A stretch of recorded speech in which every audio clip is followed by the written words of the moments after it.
let's go to our listeners, because those questions that we get every week are so good, and they really take us, I think, sometimes even to a new level. So you ready for some good ones? I'm ready to roll here, man. My favorite part.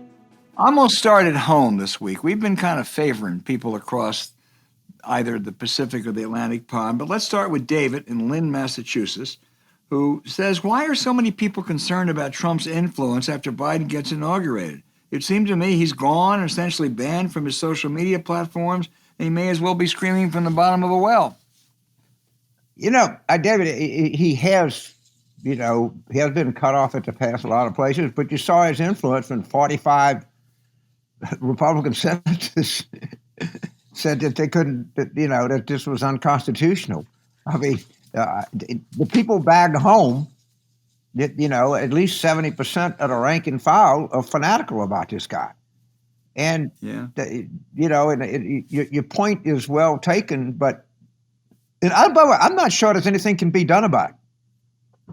I'm really not. The only thing I would advise these people is please don't have children. You shouldn't be in the gene pool if you're that stupid.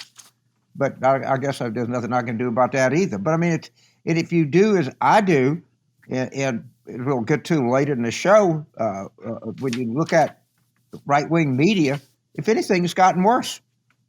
No one has learned anything.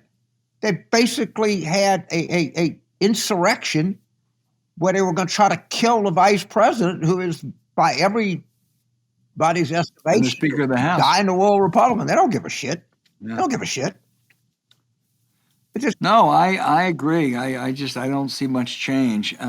James, I love this question. Francis in San Paulo says, after the events of January 6th, the New York Times reported that Brazil publication said the United States has fallen to the level of Latin American countries.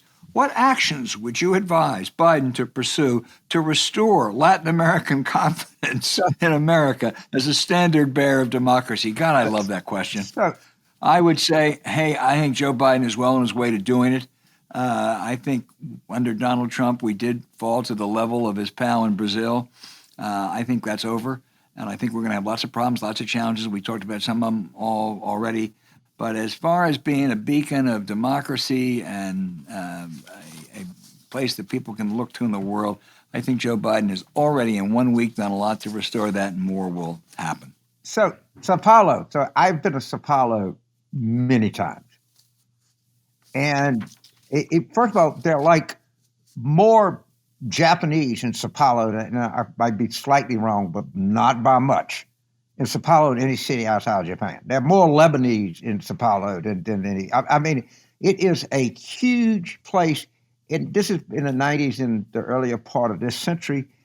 To some extent, it doesn't have, it has like a downtown, but not much of one. It just, you can't believe what a mega city in a diverse place that Sao Paulo is. And I work for President Cardozo. I've always loved Brazil. I think it's just a place that really works. And it's to fall the way we do. I mean, it's just like we're in this, what they said about Brazil, Brazil is the nation of the future, and it always will be. But it's a great country. I love Sao Paulo. When I watch what's going on in Brazil, my heart aches for you, and I'm sure your heart must have ached for all of us in the United States when you see the jackassery that we've been through.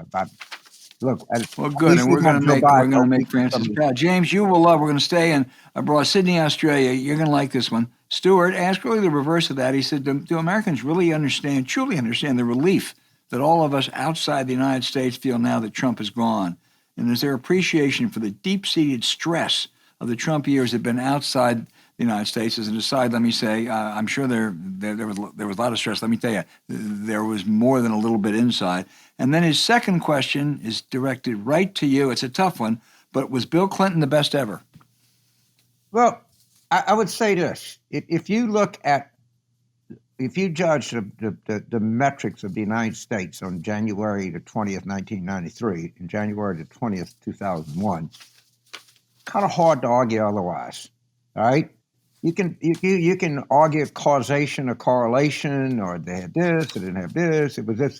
It was widely believed, reported and said on multiple occasions, I'd be glad to show this, that in the beginning of 2001, the United States, militarily, culturally, and economically, was the most ascendant nation since ancient Rome. That's a fact. Hey, thanks for listening to Politics War Room with James Carville, and I'm Al Hunt. Don't forget to send your questions for us by email to politicswarroom@gmail.com or tweet them for next week's show at Politicon. We love those questions. Remember to check out the links to our sponsors in the show notes. We deeply thank you for supporting them. It's what makes this podcast happen. To keep up with us every week, subscribe to Politics War Room on Apple Podcasts, Spotify, Stitcher, or wherever you listen. Please rate the show with a 5-star review.